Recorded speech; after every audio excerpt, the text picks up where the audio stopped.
Welcome to Challenging ParadigmX. My name is Xerxes Voshmgir, and in my podcast, I interview people who challenge the status quo. My guest today is Poonam Balan. Poonam has a diverse background. She was born in Malaysia with Indian-Chinese heritage and grew up in Canada. She's worked on different continents in various sectors in various positions. Today, she is the CEO of TACTHUB, a think tank. And in our interview, she will share her unique perspective on various topics ranging from the current crisis over purpose, impact, and human capital. So if you're interested in these topics, stay tuned. Hi, I'm Xerxes, and today I'm here with Poonam Balan. I'm happy that you're here, and please introduce yourself. Who are you? I'm happy to be here too, Xerxes, and it's really quite an effort that you're putting forward to explore the boundaries of human context. So I'm happy to be invited to this podcast. Thank you. If you want to know a little bit about me, I'll go ahead then. I've got tri-identity in a sense. I am of mixed heritage, Chinese Indian, and they call people like me Chindians, or I don't know if it should be Dinchin or whatever way it should be, but I was born in Malaysia.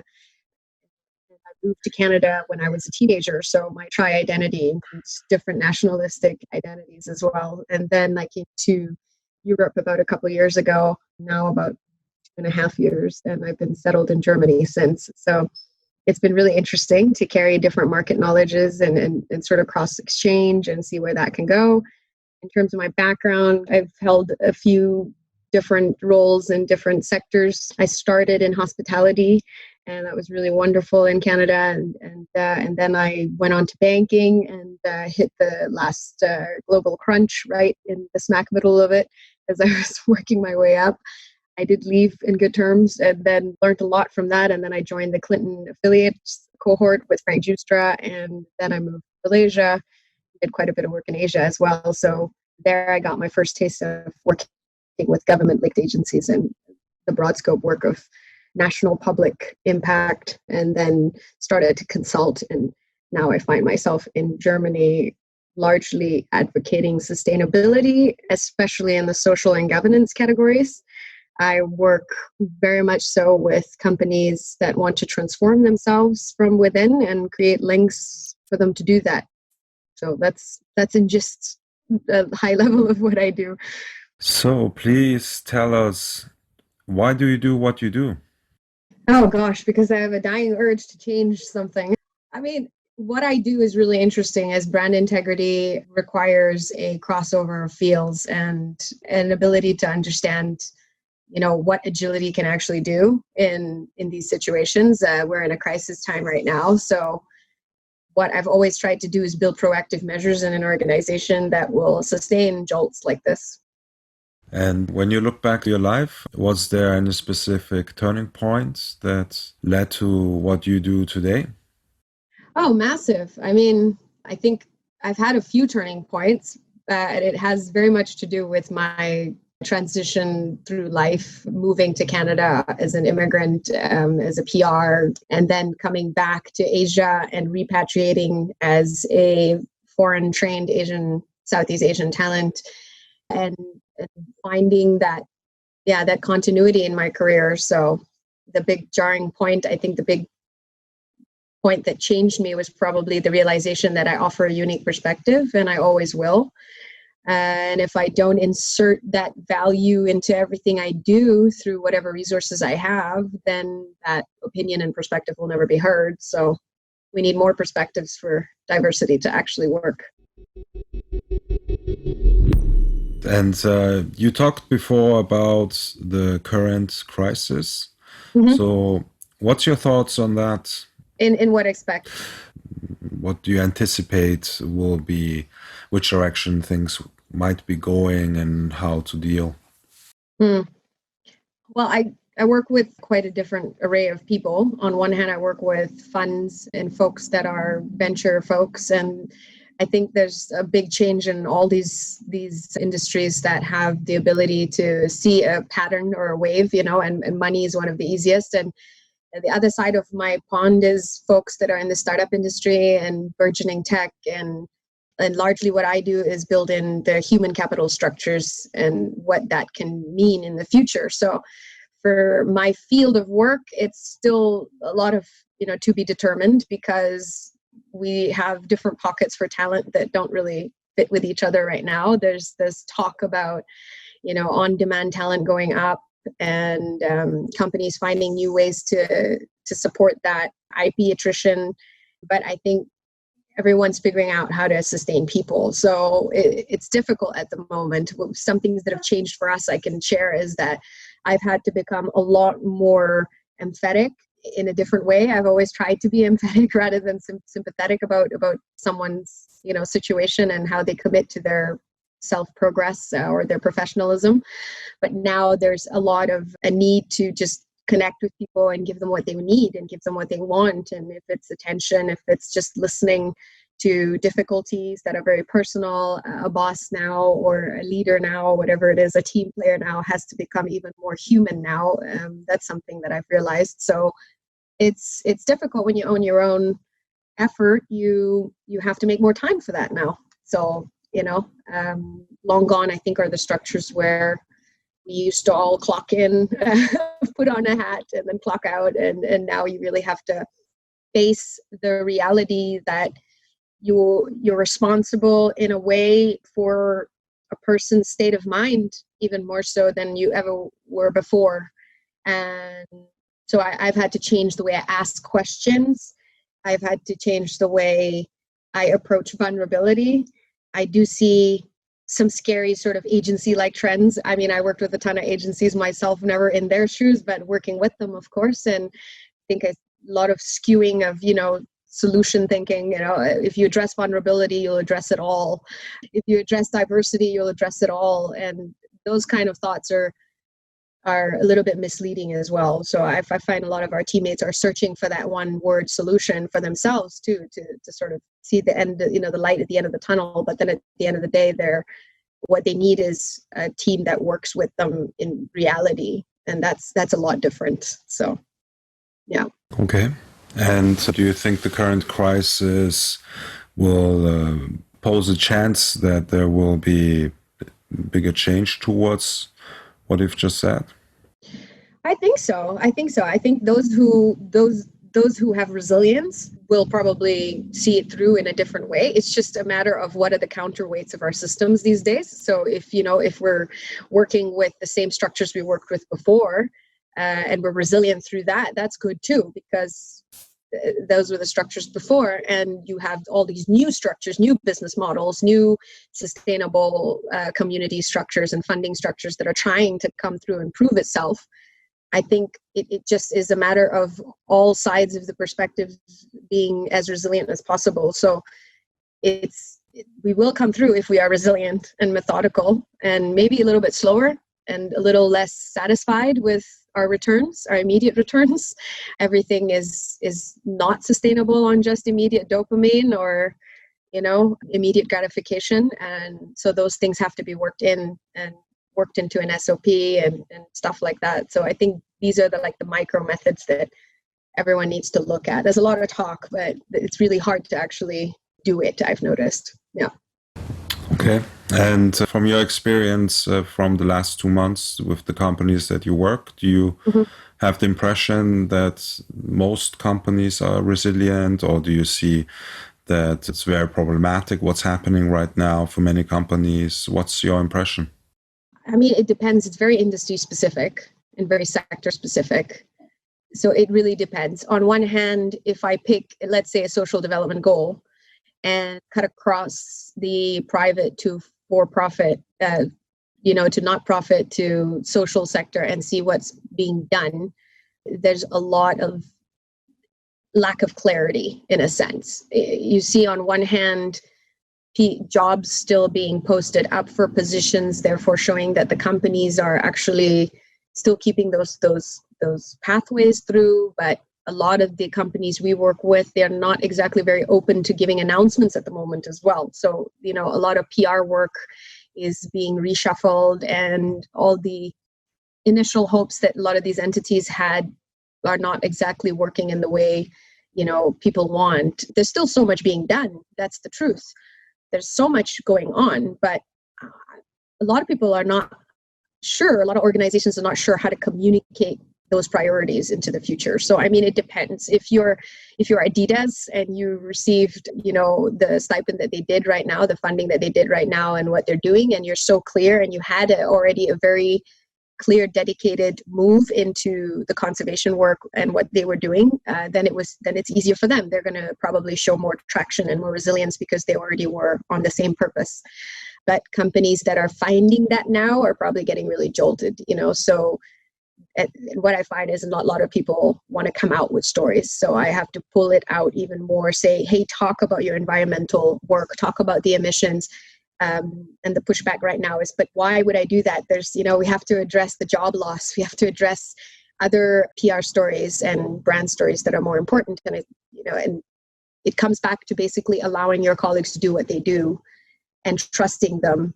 And maybe if there's cross-field anxiety from, HR to front-end sales, then those anxiety points have to be maybe also just aired out a little bit more. So there's a lot of hesitation is what I'm seeing, a lot of hesitation that's unnecessary. And then I find out that it's largely because of just a lack of trust or a lack of prioritization or, just people not finding the way to the end of the tunnel. And some folks are looking at new careers, trying to, but they're unsure, so you got a lot of leaders that have not had their chance to really truly lead, who are frustrated and are pushing into looking left and right and losing their own sense of purpose. It's pretty debilitating, I think. A lot of people feel like they can't do a lot. So that's tough. Yeah. Since you just talked about purpose, what do you think, how important is purpose right now during this crisis and in general? Huge. It is unfortunate that we need stress and pressure and scarcity to make us innovate and create. It is unfortunate as a human species that it always has to, we always have to get a little bit of this amount of stress for us to actually produce something. So I think for those who were already on that path of adjusting themselves and committing themselves to something greater than, monetary instruments or social capital recognition or all these other things that don't really give you resilience for your own career, your own charge, however long you're blessed to stay on this planet. I think for those who started that, life is probably a little bit more palatable right now, and they probably know how to work within that context when they look at their colleagues left and right, and they know how to co-coach and bring that person on and say, hey, I was doing these things. I was writing a journal every morning. I joined the 5 a.m. club. I did all these things around my life so that I could uphold my purpose. And I didn't know my purpose for a long time. And I did this to get it clear. That kind of soft skill, that ability to look inward and outward and be accepting of where you are, is helping a lot with the people that went down that path and the teams that went down that path. But the teams that didn't go down that path, it's a shock. I see teams that we will try to work with again and again, and they go back to the same thing. Oh my God, I can't believe this is happening. So, it's still, but it just takes time. So those who've been practicing on purpose, they understand, they would see the value of a target picture, a simple format that shows why, when, what, how, and where are you in that. And when you tell them, okay, now let's take this tool, which is a very simple Canvas tool, and then use it for another purpose of mapping maybe a flow in a supply chain or mapping a gap between cross-sectoral relationships, they're ready to invest more of their acumen and even provide opinion that is maybe they're not too sure of, but they have a hunch. So there's more intuitive ability with the people that have gone down that route. Anybody who's basically had any personal coach that talks about purpose, or they've done some company-wide programs or training, they're a lot more susceptible to allowing their skill and their intuition, which is their personal ability, their soft skill and their aptitudes to actually flourish and take them further. Whereas those that have not it's really a tough time. So a lot of empathy, a lot of how-tos, simple steps, I did this and I failed, a lot of that kind of sharing. Okay. And do you think that now this crisis might be an opportunity that the topic of purpose becomes a bigger role in companies and maybe even in the economy? Oh, definitely. Definitely. You see ESG funds, for example, bond indexes coming up with even more clarity now. We've seen some success happen in a lot of countries, but now I think more than ever, people are looking from all angles. If you're an investor or you're a issuer or you're a startup that is working with a fund that has an acceleration fund for you, everyone's now starting to become maybe a little bit more interested in benchmarks, like ESGs, like responsible investing or social development goals. Now people, I think, have the opportunity to take a deeper look.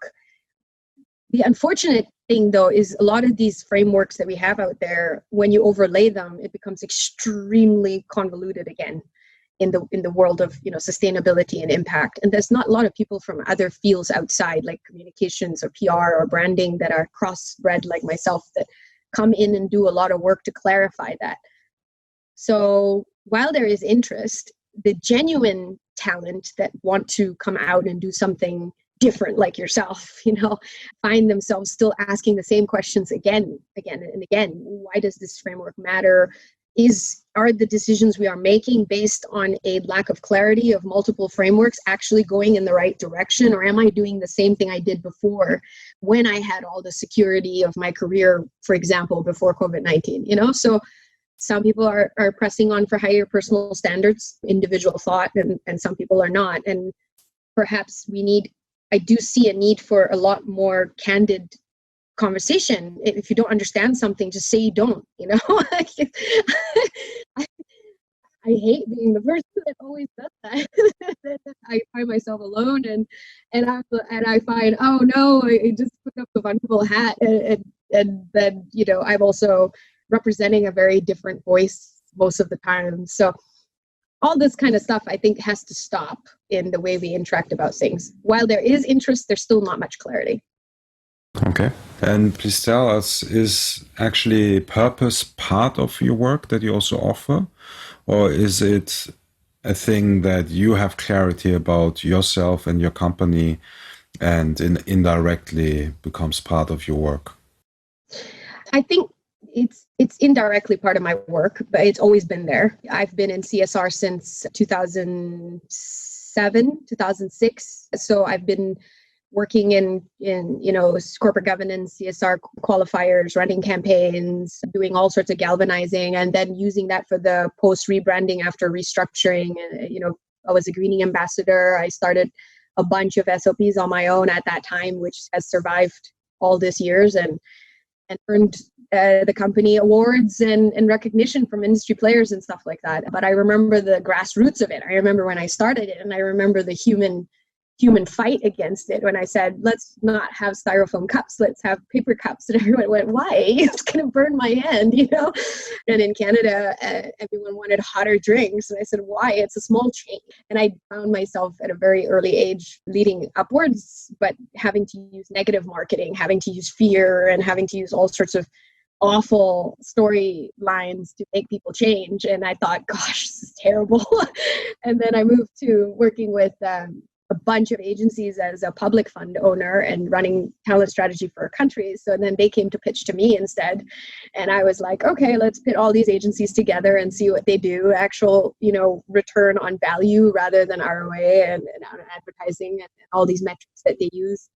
Didn't matter to me. I just thought they were all just dopamine boosters that don't really give me a quality database that I can work with, because the kind of people I was looking for were a different echelon of people. I was looking for people that have resilience, not just a global career, and have something unique to offer.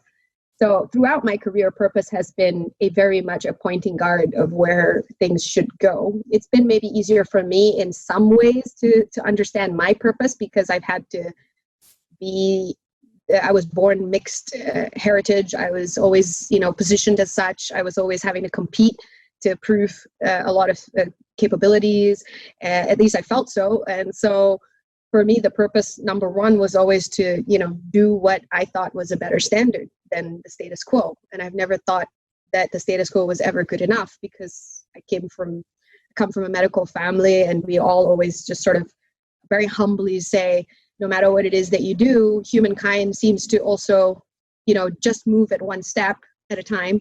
And sometimes we move in the wrong step. So for me, it was never called purpose in my household, but it was called, you better do something that is beyond just the norm. Know what you represent. So for me, it's been part of my career, but for other people, it's perhaps not, and I do sometimes wish I had a different purpose. For example, saving turtles, that was not related to my skin color or my representation of a minority voice, or I do wish I could flip between them. But what I found out with adult life is you can't do it all at the same time. Yeah. You talked about the status quo and challenging the status quo. So which paradigms do you think need to be challenged in your field of expertise in the world? At the moment, before this crisis, I was really advocating for strong legacy brands that hold up a cultural identity to look at themselves deeper in their corporate governance and their CSR. So I typically pick up annual reports, go to shareholder meetings as an investor myself, pull up a bunch of friends who are in that field, talk about certain things that, hey, could be bettered. And then if there is something that we can improve, we will improve. So before, it was always about CHROs picking up a better role. I mean, because I've always worked in the employer branding stance, right? I mean, 10 years ago, 12 years ago, it was different. And I guess because my career started in transformation, I'm always looking for when that earthquake's going to happen, and do we have a robust enough identity that will bring us together, So at the moment now, that focus of like, okay, let's get, companies, comms and HR to work together better with their strategy team, build those structures in. Now it's become a desperate run for human capital understanding. And that's really difficult, because a lot of companies don't want to expose those things at the moment because they're not sure what they want to do. So I don't know when those doors are going to really open, but I suspect I really have to start to focus on recruitment firms and what is happening in talent as well. And then probably delve a little bit more into labor laws and how things are working there. So it's a lot of now putting different generational perspectives in a room, getting everyone excited about a singular point and just going that way. Otherwise, there's not going to be much help with anything. And I think a lot of markets right now, if you look at the V curve that we all Washington is expecting to return, it's not going to return if you don't watch job attrition next to unemployment, for example. If companies are still pushing out their best assets every 2-3 years, every 5 years, how are you going to build anything for the future? Because that big white space is still there. That's where the new business models are, and that's where the money is. So I tell people 15 business models that I could do in my little do tank. But do I do it under my brand? No, not necessarily. I do it under other brands. I help other brands. Should I join a fund? Sure.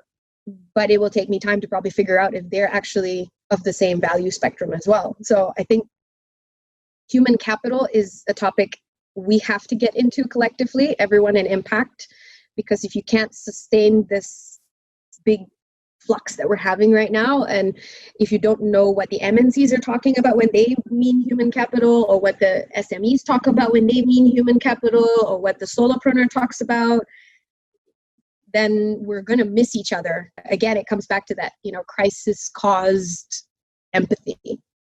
So this has to be raw, and it's unfortunate when sometimes you bring up the word human capital and people say, I don't really want to talk about it. HR is dealing with it. Until that's fully done, we can open up that conversation. And I'm like, being part of the banking industry before, during the other crisis, like not much has changed. So why would you change now?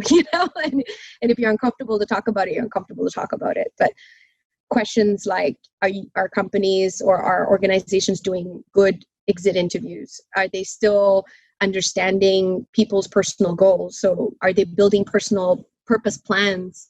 Do they want to know those things, right? Do they want to know that their employees are looking for jobs on the side and they're just sticking around with this job now because they have to?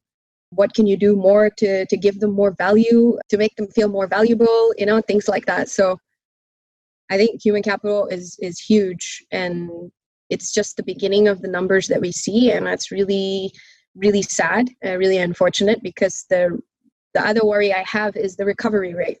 No one's talking about recovery rate in this talent space, which is, let's face it, it's one leg in the entire organization. Is people, it's people that hold everything up. But I don't see a lot of content coming out about how they're going to recover.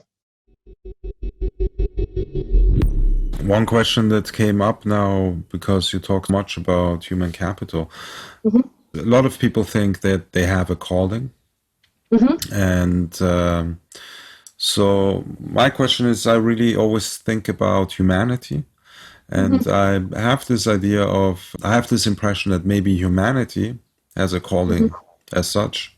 We as humanity, not just we as individuals. And now we are in a crisis. It might get even severe, not the pandemic, but the economic crisis. So if humanity had a calling, what do you think it would be? To help your brother and sister. That's it. To just do. If you see someone that needs anything, just do it. That's what we need. It's those basic inclinations to just present yourself as a human, fellow human person living through the difficulties of life, and say, look, I want to give you a hand, and being able to just also take the rejection of maybe someone who's not as secure to receive that help from you at that time. But you have to just keep doing that. And I think we've made our systems and our businesses and everything we do so complicated that we forget that. Just sort of turning around and saying, hey, what do you need? And I can give you a connection or something like that. So a lot more of that, if it comes back, that would be a lot better. I don't think picking thematic elements and pushing people to share or doing anything right now is a good idea. It's more, I'm here for you. This is what I have. And so if we talk about companies, a lot more transparency would be nice, less of packaged collaterals that people like me are very good at doing, but we know where the real value is and isn't. And so it's a lot of shifts in that way. I mean, in one way that we're doing it is, instead of talking about tasks with some colleagues or the youth board, for example, we just do it right then and there. And that show of that I'm here for you, and even though I don't see you and I'm not in an office with you, I don't get to be there with you, come with me in time, come with me in the existence that we have. And let's be just very humbly appreciative that we can be here together. And I really try to be very granular about that. And I think as a female, it's also easier maybe in some ways to be more caring, but it's I need to do more of it. That's what I've learned now. And that's hard on a lot of people. So one thing I've seen is people can't keep it up, but maybe together we can, so who knows? Okay. Yeah. And I mean, now we have as operating system an economy that is mostly profit oriented. So what do you think needs to happen that we get towards an economy that is more oriented towards that we care for each other? I think again, it's creating a buffet of options that people human beings can engage in, right? As human beings first. And the world created these options, for example, in tech media, with Facebook and social channels and so on. I was one of the first few people who although I use social channels to generate leads, I never used emotional marketing as a system. I never believed in it because I come from a family of medical professionals. And if I were to do that, I would undo the work of all the neuroscientists and the neurosurgeons in my family and all of those who were fighting for Ayurvedic treatment, cannabinoid treatment to psychedelic treatment versus typical pharma-driven agendas. And I've been part of that pharma-driven agenda since I was a child. I used to do the medication stock, and I used to always ask questions like, why this medicine versus this? This has kidney failure as a side effect. Why are we giving it to the world, mommy? And I was a very irritating kid. So if we don't become clearer, essentially, we're not giving people options. We're doing the same thing again and again. It's a real struggle. For us with TACTHUB, we want to turn 70-30 into our contributions to youth talent development. And that doesn't mean we're giving up on the Gen Xers or the baby boomers or anybody else. No, that's not the point. We just have to reconfigure how we work, and we want more peer-to-peer sponsorship rather than just mentoring. Worked with quite a bit of mentoring entities, and we find that not to be our business. If we were interested in marginal earnings with, IP sharing and all this kind of stuff, then maybe that would be our business, but we didn't want to do that. So there's nuances that have to shift with our rule. So 70% going into the development of that. And that's a new profit structure, but it was before a personal home savings structure, spend 70% of your income, live a certain level of life, and then spend that on education and self-enrichment as a human being to improve your skills and stuff, and 30% save it. And that was an old rule. But now I see a lot of event entities also taking this approach of just directly giving profits back. For us, the challenge will be, of course, then eventually to be able to actually share our financials openly, like some funds do it, and they use different metric quantifiers. But we should be able to at least show that as some way, even though we're very small. How do we actually do it? So if we don't improve on these transparent ways of building business models, and if we don't shorten the learning, for people to be able to do that, then that's going to be really difficult, because every cohort you join, there's an agenda. Swimming through that agenda and getting that basic level of learning is insane. If you could just walk down all the ventures in Palo Alto alone, you'll be gobsmacked, and at the end you feel incapable, confused.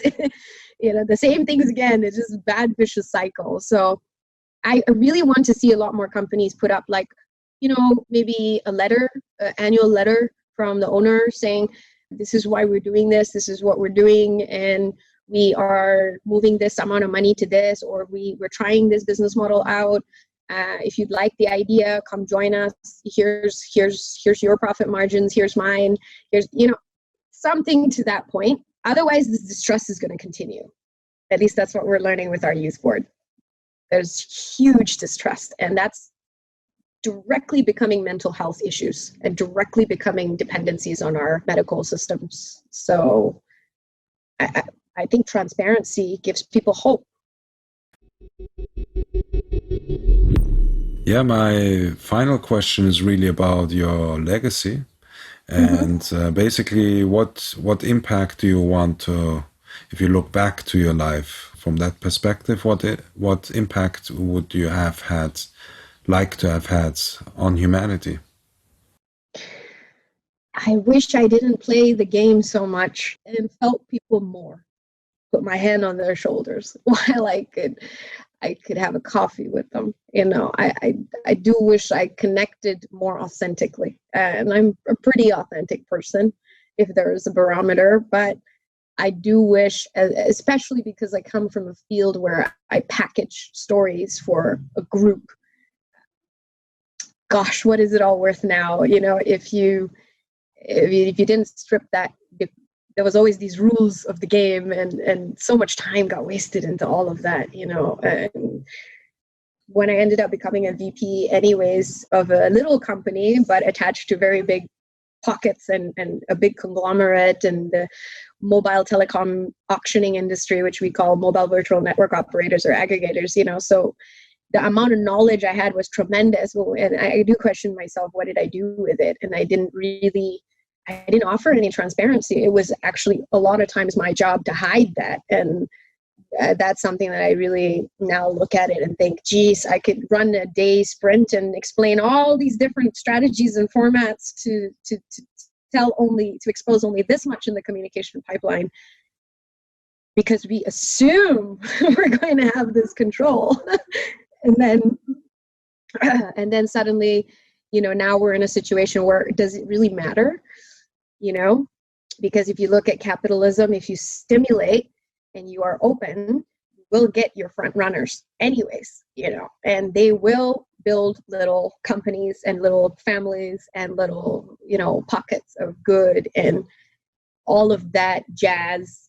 I really now regret that. Yeah. But it's a common thing I hear from a lot of people. A lot of us sitting in these positions who have had senior leadership also now, of course, question how we spend our time. I was always in CSR, always in impact, always in sustainability. So at least I have some brownie badges. But at the same time, I'm telling myself it's not fair to myself to hold on to those. On one hand, I say I have an innate purpose to represent a marginalized perspective in my own way, my own little way. Then what did I do to allow that? So yeah, I think a lot more consciousness of how I spend my time. And maybe for me, it's going to be a little bit more taking that extra time early in the day to figure out, how am I going to connect on a human level today? Am I going to be more patient? Am I going to be more, what's my theme? What's the terminal value about myself I'm going to change today? That's something I'm trying out. And it's been nice. It's been nice to end days and look back and think, oh, geez, maybe I should have exercised this value more earlier. Well, thank you very much. Thank you for this interesting conversation. And, likewise. So I wish you a good day. Thank you for staying tuned for this edition of Challenging Paradigm X. If you like this episode with Poonam Balan, feel free to share it with your community, so Poonam's message gets spread even further. Also, please hit subscribe, and I'd be really glad if you rate and review my podcast. You can also support this podcast through Patreon. If you have any questions or comments, feel free to contact me. Next week, we're up with another edition of Challenging Paradigm X. So until then, I wish you a great week and say ciao.